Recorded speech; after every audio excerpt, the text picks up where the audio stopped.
Veligonda project feeder canal పనులకు శంకుస్థాపన కోసం మార్కాపురం జిల్లా డోర్నాల పర్యటించిన ముఖ్యమంత్రి చంద్రబాబు నాయుడు అధికారిక కార్యక్రమంతో పాటు రాజకీయంగా కూడా ఆసక్తికర పరిణామానికి వేదికయ్యారు.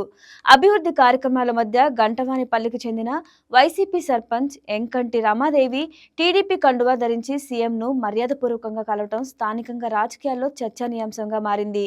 హెలిప్యాడ్ వద్ద స్థానిక నాయకులు సీఎంను స్వాగతిస్తున్న సమయంలో వైసీపీకి చెందిన ప్రజాప్రతినిధి పసుపు కండువతో దర్శనమివ్వటం రాజకీయ వర్గాల్లో హాట్ టాపిక్ గా మారింది.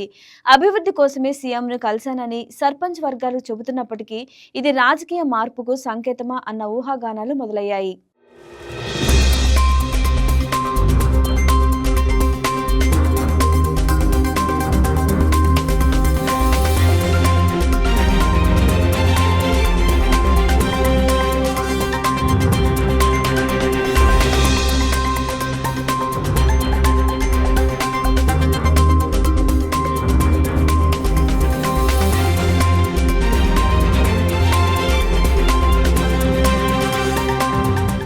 ఈ వీడియో మీకు నచ్చినట్లయితే లైక్ కొట్టి షేర్ చేసి మా వైకే టీవీ ఛానల్ని సబ్స్క్రైబ్ చేయండి.